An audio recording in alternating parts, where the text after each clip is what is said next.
Good morning student. आज हम लोग इस चैप्टर का इनकम डिटर्मिनेशन एंड मल्टीप्लायर, इसके दो टॉपिक डिस्कस करने जा रहे हैं। पहला टॉपिक है इक्विलिब्रियम लेवल और दूसरा टॉपिक है determination of equilibrium output under fixed price model. तो ये दो टॉपिक को हम लोग यहाँ एनालाइज करने जा रहे हैं और दो टॉपिक को यहाँ पर हम समझने की कोशिश करेंगे। तो पहला जो हम लोग इसकी स्टार्ट करते हैं पहले टॉपिक के साथ में इक्विलिब्रियम लेवल। तो क्लासिकल जितने भी क्लासिकल इकोनॉमिस्ट थे वो हमेशा इस बात पे फोकस करते थे कि equilibrium level always achieve through the AD and AS approach. AD AS approach के द्वारा ही इसको अचीव किया जा सकता है। It's mean when AD equal to AS, जब एडी किसके बराबर होगा, एएस के बराबर होगा।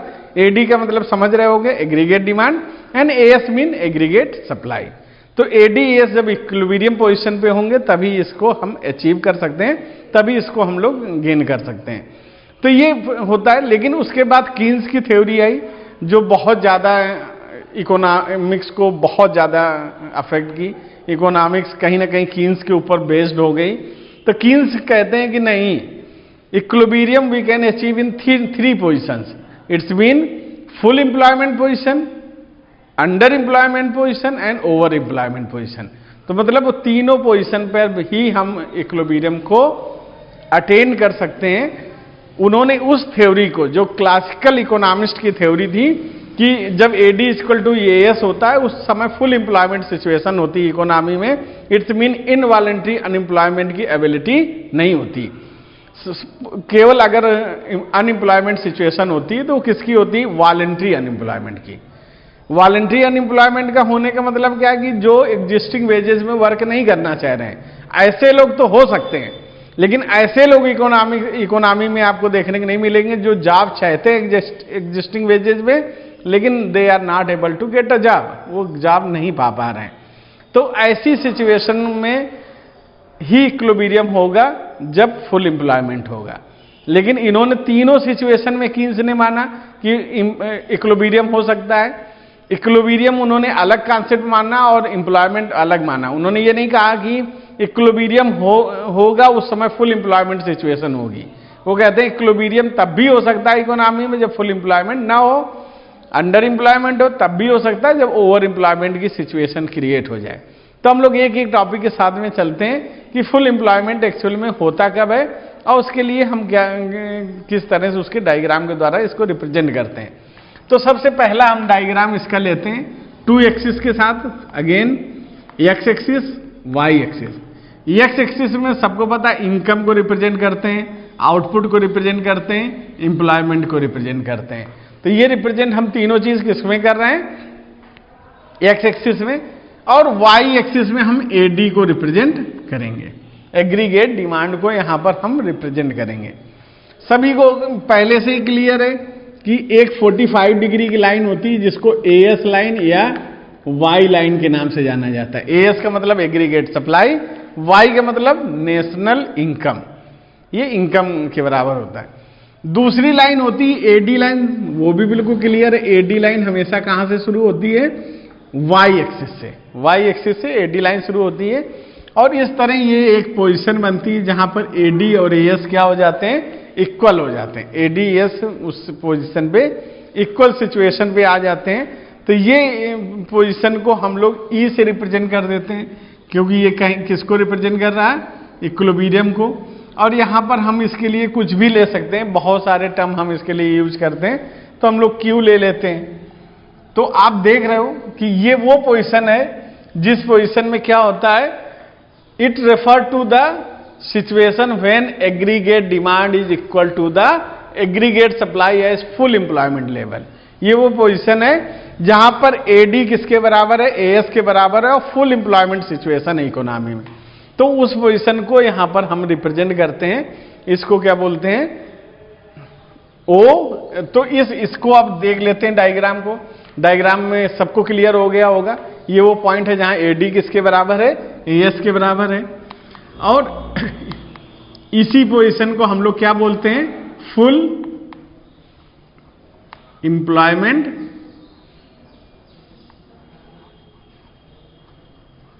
ये फुल एम्प्लॉयमेंट पोजीशन है। तो ये वो सिचुएशन है जहां पर, तो यहां पर अगर हम इसको फिगर को डिस्क्राइब करने की को देखें तो यहां पर क्या रहा कि in E position AD line cut the AS line, in that time O Q represent the employment level of the economy. Employment किसके बराबर है? ओ क्यू के बराबर है। तो ये एक है, ये फुल एम्प्लॉयमेंट का ग्राफ इस तरह से बनता है। अब फुल एम्प्लॉयमेंट को इस तरह से रिप्रेजेंट किया जाता है। क्लासिकल इकोनॉमिस्ट हो या कीन्स हो, दोनों इसमें मानते हैं कि यहां पर इकोनॉमी इक्विलिब्रियम लेवल पर होती है। फिर इसके बाद इसी ग्राफ में हम लोग जब इसको थोड़ा सा चेंज करेंगे तो इस ग्राफ में एक आता है जो, ये तो फर्स्ट हो गया। सेकंड चीज क्या है हमें देखने को मिल रही है इस ग्राफ में कि एक आता है अंडर एम्प्लॉयमेंट इक्विलिब्रियम।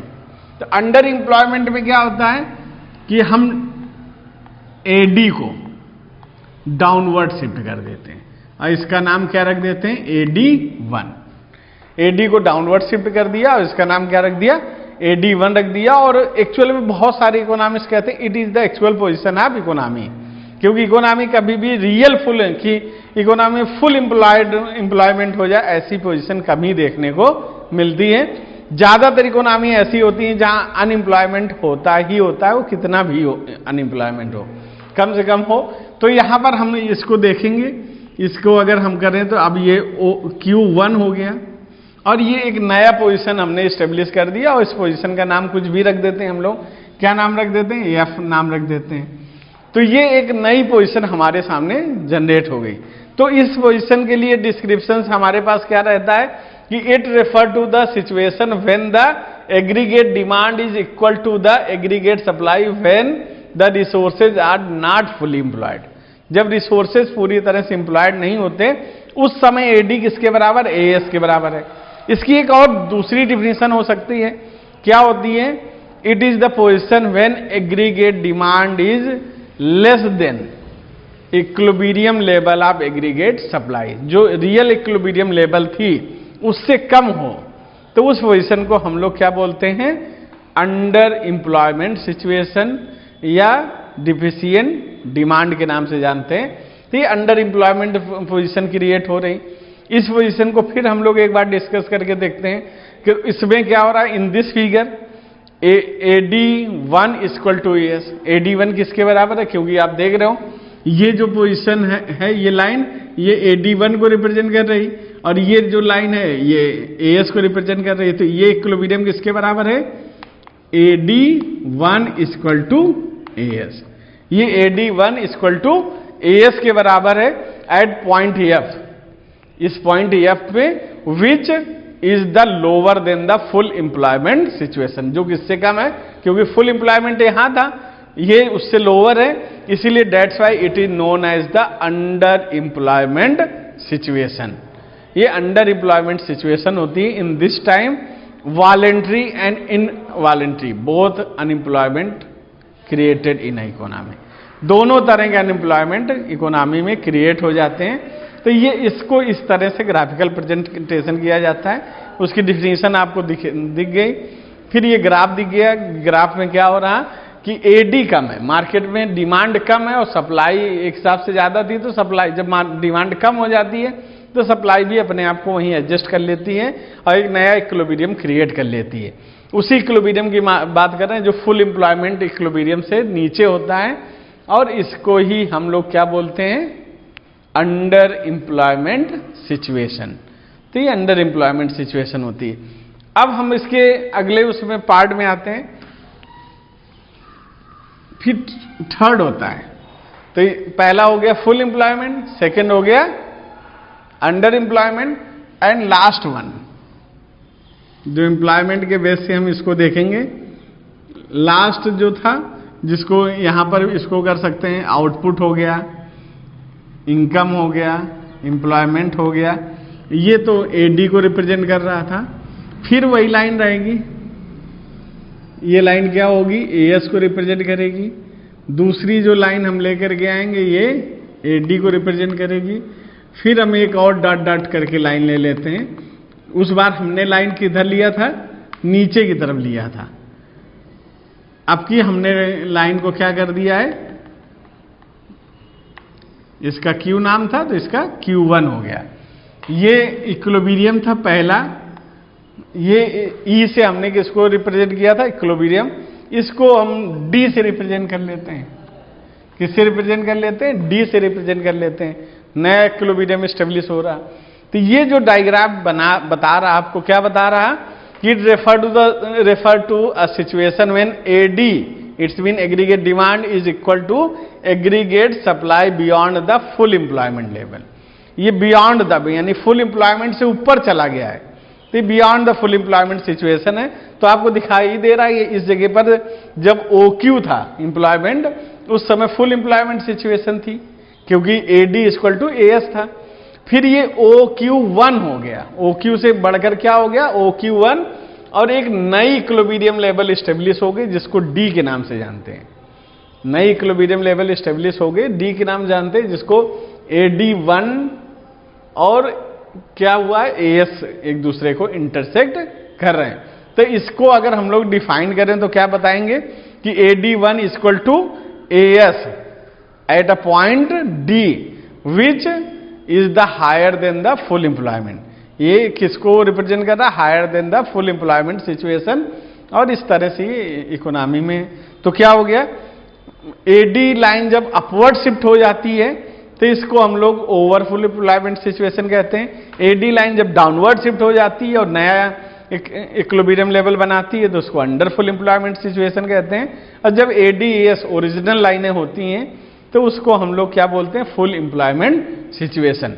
तो ये 3 एम्प्लॉयमेंट को हम लोगों ने यहां पर देखा और इसको जाना। तो ये तीनों अनएम्प्लॉयमेंट, फुल एम्प्लॉयमेंट, जो अनएम्प्लॉयमेंट सिचुएशन थी मतलब ओवर फुल अनएम्प्लॉयमेंट। फिर इसके बाद क्या था, अंडर अनएम्प्लॉयमेंट, जिसको एम्प्लॉयमेंट भी बहुत सारे लोग बोलते हैं, over full employment, under unemployment. फिर इसके बाद हम लोग इसमें आते हैं तो इसकी हेडिंग्स आपके सामने ही थी कि full employment situation, under employment situation और ओवर फुल एम्प्लॉयमेंट सिचुएशन। अब इसके बाद हम लोग इसके एक नेक्स्ट टॉपिक में आते हैं जिसकी वो हेडिंग है determination of the equilibrium output under fixed price model. तो आपको फिक्स्ड प्राइस मॉडल तो आपको पहले ही क्लियर होगा, पूरी इकोनॉमिक्स ही फिक्स्ड प्राइस मॉडल पर ही है। मतलब कि प्राइस एक बार जो हमने एज्यूम कर ली, गिवन प्राइस है, वो कभी चेंज नहीं होता। तो यहां पर हम देख रहे हैं कि जो डिटरमाइन किया जाता है वो किस बेस से किया जाता है कि प्राइस लेवल हमेशा क्या होगा, फिक्स्ड होगा। It's mean AD equal to AS। AD किसके बराबर होगा, AS के बराबर होगा। उस समय प्राइस लेवल पे चेंजेस नहीं आएगा, क्योंकि प्राइस लेवल पे अगर चेंज आ गया तो डिमांड घट जाएगी या सप्लाई बढ़ जाएगी, इनमें चेंजेस आ जाएंगे। इसलिए प्राइस लेवल जब हमने इसको माना है, तो दूसरी चीज हम लोगों ने जब इसको माना था, 2 सेक्टर इकोनॉमी माना था। 2 सेक्टर इकोनॉमी का मतलब क्या था कि AD को हमने माना था कंजम्पशन प्लस इन्वेस्टमेंट। किसको माना था, कंजम्पशन प्लस इन्वेस्टमेंट, कि ये 2 सेक्टर इकोनॉमी है, यानी 2 सेक्टर मॉडल है इकोनॉमी का, और इसमें केवल कंजम्पशन होगा और इन्वेस्टमेंट को ही इसमें इन्वॉल्व किया जाएगा। इसका मतलब AD equal to C plus I होगा। उसी तरह हमने आगे भी देखा था कि C के लिए, C को निकालने के लिए एक फार्मूला हम लोगों ने पढ़ा था और उसको बोलते थे ऑटोनॉमस कंजम्पशन प्लस BY। तो यहां पर अगर सभी को याद हो, जो C था वो ऑटोनॉमस कंजम्पशन को रिप्रेजेंट कर रहा था, जो B था वो MPC को रिप्रेजेंट कर रहा था, क्या है, मार्जिनल प्रॉम्प्सिटी टू कंज्यूम को रिप्रेजेंट कर रहा था। Y जो था वो किसको रिप्रेजेंट कर रहा था, इनकम को रिप्रेजेंट कर रहा था। तो ये अभी हम लोगों ने इसको देखा हुआ था और इस तरह एक दूसरे को रिप्रेजेंट कर रहे थे। तो ये हम इस कॉन्सेप्ट को इस तरह से इसको देखे थे। अब हम इसको अगर इसमें सही से हम बनाने की कोशिश करें तो हम यहां पर 2 चीजें लेते हैं, एक तरफ AD रखते हैं और एक तरफ AS को रखते हैं। तो AD और AS जब होता है तो AS सभी को पता है कि इसको हम AD हमेशा किसके बराबर होता है, C प्लस I के, और AS किसके बराबर होता है, AS को Y भी बोलते हैं। AS को क्या बोला जाता है, Y बोला जाता है। तो इसको एएस को हम लोग वाई भी बोल सकते हैं। तो हम यहाँ पर उस कॉन्सेप्ट में ना जाकर हम इसको एक सिस्टम से इसको करने की कोशिश करते हैं जहां पर थे हम लोग। AD equal to C plus I होता है, तो इसको हम लोग फिर से लेते हैं AD और C की जगह क्या रख देते हैं ये, तो autonomous consumption plus BY plus I। केवल मैंने क्या चेंज किया है कि C की जगह जो ये C है इसकी जगह मैंने इसका जो फार्मूला है C का ऑटोनॉमस कंजम्पशन प्लस BY, तो उसको मैंने रख दिया, बाकी सब कुछ उसी तरह रखा है। यहां पर एक बात और समझने की जरूरत है, ये जो AD में C प्लस I था, I हमेशा ऑटोनॉमस इन्वेस्टमेंट के बराबर था, ये इंड्यूस इन्वेस्टमेंट नहीं। आपने पीछे वाले टॉपिकों में पढ़ा है कि जो इन्वेस्टमेंट होते हैं these are divided into two category, one is autonomous investment and second is the induced investment. तो हम यहाँ I जो था, जो AD हमने लिया था टू सेक्टर मॉडल में, उसमें क्या था C प्लस आई, C रिप्रेजेंट कर रहा था कंजम्पशंस को, I रिप्रेजेंट कर रहा था ऑटोनॉमस इन्वेस्टमेंट को।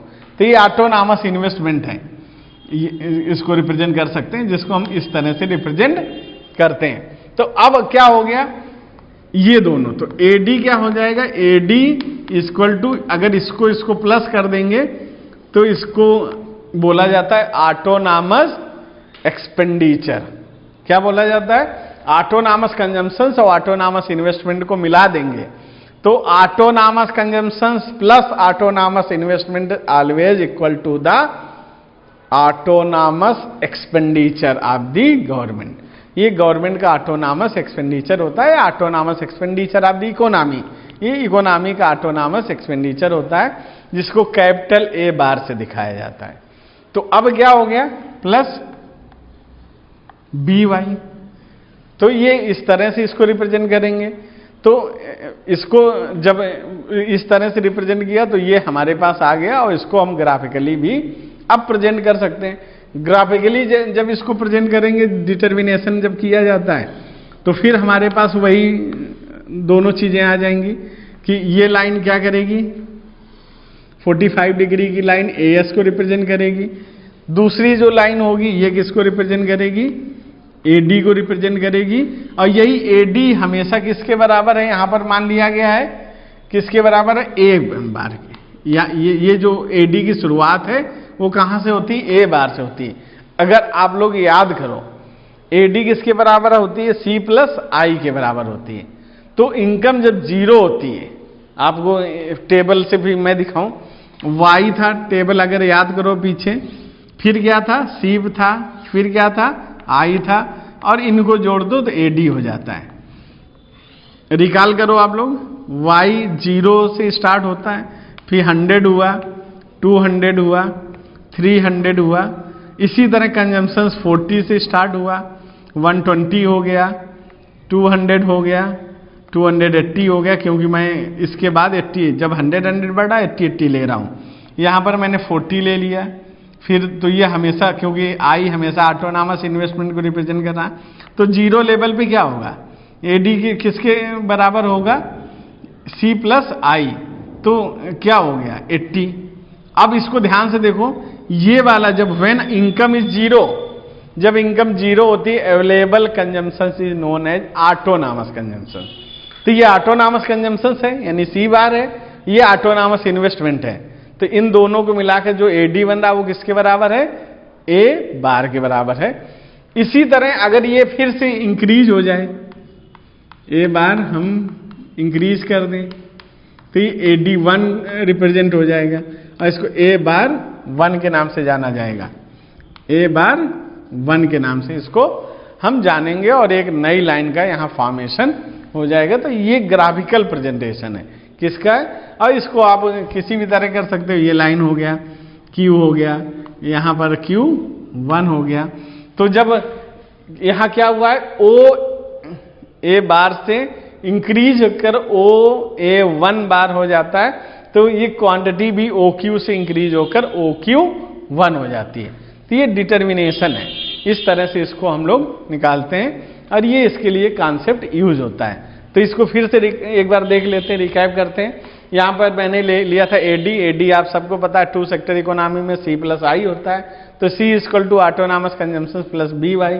तो C ऑटोनॉमस कंजम्पशन है, B MPC, ये Y किसको इनकम को रिप्रेजेंट करता है। तो अब AD की जगह मैंने जो C था उसकी जगह autonomous consumption plus B Y ले लिया, और I आपको पता ही कि ऑटोनॉमस इन्वेस्टमेंट को रिप्रेजेंट कर रहा है। तो autonomous consumption plus autonomous investment, तो क्या होता है ऑटोनॉमस एक्सपेंडिचर। तो क्या होता है ए बार का मतलब, कैपिटल ए बार का मतलब क्या होता है autonomous expenditure equal to autonomous consumption plus autonomous investment. तो उसी को मैंने एक नया फार्मूला ये क्रिएट हो गया एडी, ये एडी नया एडी है, और इस तरह से इसको ये फार्मूला क्रिएट किया जाता है, इस तरह से इसको रिप्रेजेंट किया जाता है। तो डिटर्मिनेशन है। अब ये आपके सिलेबस में एक्चुअल में है भी नहीं, और बहुत ज़्यादा ये ऐसा टॉपिक नहीं कि इम्पॉर्टेंट टॉपिक हो। Okay, thank you.